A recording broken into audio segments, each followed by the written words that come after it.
Hey guys, thanks for tuning in, and for those coming back, welcome back. My name's Tanu. I am a fresh Tesla owner, and this video is going to be all about 10 things that I've learned in my first 30 days of ownership that probably would have helped me. It definitely would have saved me $230 looking back. So yeah, I want to share these tips with you just in case you are buying a new Tesla, or honestly, even if you've had a Tesla before. Some of these things, I know every single time I go into my car, I feel like I learned something new. So hopefully this video helps you. So enough yapping, let's get right into it.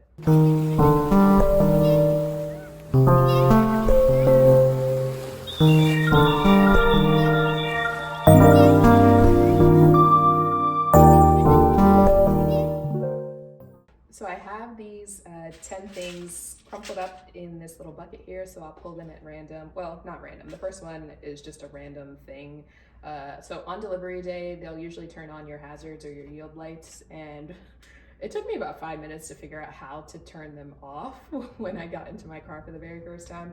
So just so you're aware, the yield or hazard lights are on the ceiling, like they're not on the console in the center. You just have to click the actual button on the ceiling part. So all right, fine, let's get into it. 10 things I learned in my first 30 days.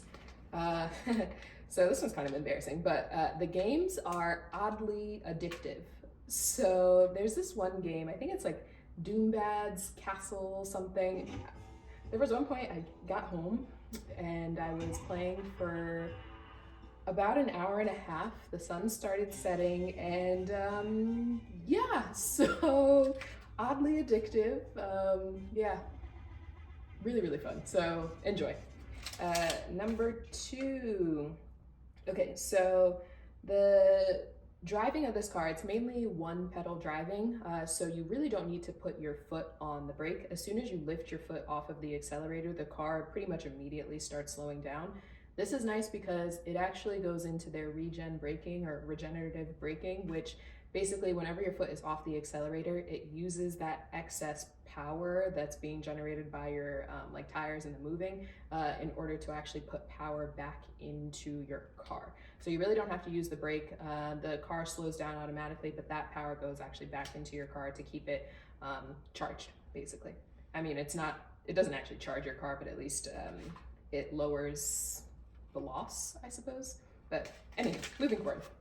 Number three, keep the Tesla app open on your phone at all times. So particularly with iPhones, you know how you can swipe up and then like close out all of your apps?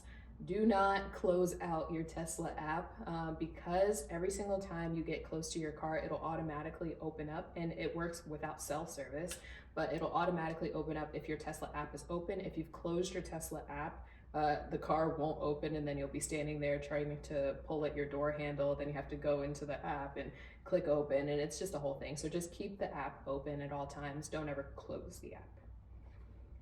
Okay, number four, I think. I actually don't know. Let's see. Oh, the battery drains even when you're not driving the car. So the main things that will kind of suck the life out of your battery is what they call Sentry mode, which is basically like an advanced like camera monitoring security system that the car has that will turn on the external cameras and record and actually save the recordings to your car. So if anyone gets close to your car, or if someone's driving really near your car when it's parked, it'll automatically start recording and save those recordings. And so because it's like actively monitoring the security, it does drain your battery a little bit. I would say like in an entire night, maybe like 2%. But if it's something that you want to preserve your battery as much as possible, you can actually turn off Sentry mode. Whenever I'm parked at my house, I like have it turned off, or like known locations, work, house, I don't have my Sentry mode on. It's usually when I'm like parked out in the city or I'm going elsewhere that I will have the Sentry mode on. Also, the temperature control or the temperature monitoring. If your car gets past like 95 degrees, I think it is, which does happen pretty often, especially if you're not parking in a garage and it's just sunny outside, the car will automatically do this climate control in order to kind of cool down the car and cool down the battery so it doesn't overheat. And that does suck out some of your battery as well. So yeah. Just make sure, like, if you leave your car parked for extended periods of time, it does slowly drain the battery. Number something, you can open the back trunk without having to open up your app or use like the screen in the front. This is something I learned very shortly after I got my car. I was always having to like go into my car to click the trunk open button, or like open up the phone to click the trunk open button. You do have to do that for your front trunk, but for your back trunk, there's just like that tiny button that you walk to the back and you can just click it and the car will open. I have a 2024 model. If that's not the same with all the other models, sorry, but yeah, you don't actually have to open up the app to open up your back trunk. One thing that I've done is I've set my action button on my phone. Like, I have an iPhone. The action button I made into a shortcut of open the front trunk. So regardless, I don't have to like go into the app or go into the car to open up the phone. I just either hold down my side button or I just go to the back and just click the button to open it. Moving right along. Next we have, there's a difference between Autopilot and FSD. I thought it was the same thing, but apparently FSD is full self-driving, which is basically Autopilot that adds in navigation. So FSD is what you get for the full, like for the first 30 days, usually for free when you buy a Tesla. But it basically will, if you put in an address, it will fully navigate, make all the turns, and then even park when you get to that address destination. Autopilot, which is free on all Teslas, and even after the 30 days, you still have Autopilot. It's just like basically upgraded cruise control. So you can set like the speed, or even just like a speed matrix, no, not matrix, what's the margin? So like whatever the speed limit is, you can set a margin of, okay, the Tesla can go like 5 miles above the speed limit, and it will just kind of cruise around. If it is behind a slow car and there's an ability to switch lanes, the car will automatically switch lanes and just keep driving straight. So the Autopilot is great for like highway driving, but it doesn't actually input like a destination. It's just going to keep going straight, keep going straight. You can, while on Autopilot, hit the turn signal and it will just change lanes, or if you're at a stop light and you hit the turn signal, it will actually turn the car, but you have to manually like hit the turn signal for it to change. Whereas FSD, or full self-driving, it does all of it. You don't have to touch a single thing. You do have to pay attention while driving, but you don't actually have to touch a single thing because it'll take you, but Autopilot needs a little bit more input. Okay, next we have the time that you charge your car matters. So the time of day.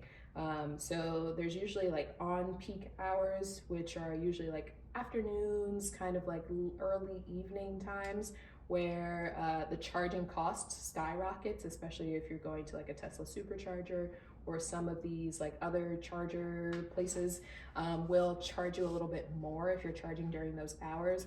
Normally, if you're charging like super late at night, like after 11 p.m. or super early in the morning before 6 a.m., then the price is significantly lower. So like by me, I have a Tesla supercharger. I think off-peak hours, it's 28 cents per kilowatt.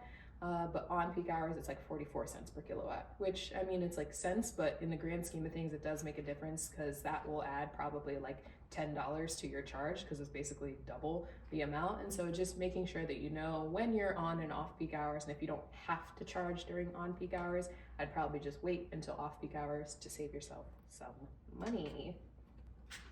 And no, that's not the thing that would have saved me $230 if I would have known. So I guess we're still coming to that. But another thing is to put food in the trunk. And I mean like cooked food. So groceries, not that big of a deal. You can put that in the trunk, but I highly recommend put food, like if you're going to get takeout or anything like that, put the food in the trunk, because then the car does not reek of food smell after the fact. I've had my car for about 30-ish plus days now. And I had a friend get into my car and she was like, wow, this car still smells brand new. And it's because I did not put any food or anything that had a smell in my car. It always just went into the frunk because that is basically like separate from the cabin. It doesn't taint the air and it's just much better that way. Okay, next up. This is the thing that would have saved me $230 if I would have known. Story time. So my apartment has charging. And so it's very, very convenient. When I pull into my apartment, I go into the garage and I'm able to charge my car. Now it's about 33 cents per kilowatt to charge my car. And it's not a supercharger, so it normally takes about like 8 hours, I would say, for you to charge from like 20% to about 80%. Now, I plugged in my car one night and I left it there, but it finished charging because it runs at about, I think, 30 amps or something like that. So it finished charging pretty quickly. I think it finished charging by like 11 o'clock and I got back home by 4. So yeah, a short amount of time. And so when it finished charging, I got a notification on my phone that said, you know, your car's finished. Go and unplug it. So I went to go unplug my car, and again, it was late. It was like 11 something, almost midnight. And so I didn't think that, okay, once I unplugged my car, I should move it because I really wasn't thinking anybody was gonna be charging their car. I wake up the next morning and my car was gone. Yeah, they towed it. And I was completely shocked because I guess because my car was parked and it wasn't plugged in and charging, they just towed my car. I don't know if someone called and was like, yeah, I need to charge, and they towed it, or if it was just they were cycling through. I think they were cycling through because it was a holiday and it's kind of predatory, but they wanted to like tow my car on a holiday so they could upcharge me the holiday hours. They towed it at 4 a.m. so they could upcharge me the after hours fee. So all in all, it cost me about $230 to get my car from this lot. And the idle charging fees, if I would have just left it there, was actually only $5. So honestly, I should have just left my car plugged and not gone to unplug it. But if I would have known that you could change the speed that your car charges, so obviously there's a maximum. So the amps that I can charge maximum is like 30, right? But I can lower it so I can be charging at a lower like voltage. So I could have charged at, let's say, like 12 volts, and it would have taken my car probably like 16 hours to fully charge, but it would have charged perfectly right around the time I was gonna get up for work the next morning, and I wouldn't have even had to like get up and go and unplug and try and move my car. If you just like change or reduce the voltage that it's charging at, you can basically like time the time perfectly for when your car will finish charging, and so it makes things a little bit easier for you in the long run so that your car doesn't get towed. So I will show you guys a video of it here, but basically you can reduce it and it will increase the time that you're going to be charging, but you can kind of play with it so that it works best for your schedule. Next, the license plate dock fastener, I don't know, whatever you want to call it, but basically the thing that you mount your license plate to, they give you one, it's usually in your trunk. That's what you're going to use to mount your front license plate if you're in a state that requires two. But that mount doesn't require any drilling whatsoever. I think when I first got it, I was like, oh, I don't have a drill. I don't know how I'm going to mount this car or mount this plate. But it's just adhesive. It's just a sticky adhesive that you peel off and you just stick it to the front of the car. There's no drilling needed. You do need a screwdriver, obviously, to screw in your actual plate. Honestly, you don't even need a screwdriver. Just use like a credit card or like a knife or something. But you don't actually need to drill a hole in your car in order to mount that license mount. Hopefully that makes sense. Last one, you can customize the screen shortcuts. So at the very bottom of your screen inside of your Tesla, you can customize which shortcuts are there. Now on the right side, you'll have like your 2 2+ most recent shortcuts that you use, but you can actually just customize the ones that you want to always be there very easily by just holding down the button, similar to like if you were changing things on your iPhone, but you just hold it down and then you can drag whichever apps or whatever it is that you prefer to the bottom there, so it makes things a little bit easier for those most commonly used apps. Okay, that was a lot of talking. I hope that helped. If you have a Tesla and you have some random tips and things that you found out after ownership, feel free to drop it down below. Also, like, comment, and subscribe. Let me know what topics you want me to cover in my next video.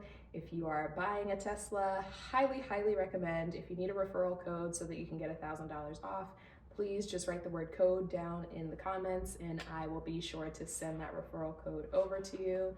As always, thank you guys for tuning in, and I'll see you back on my next video.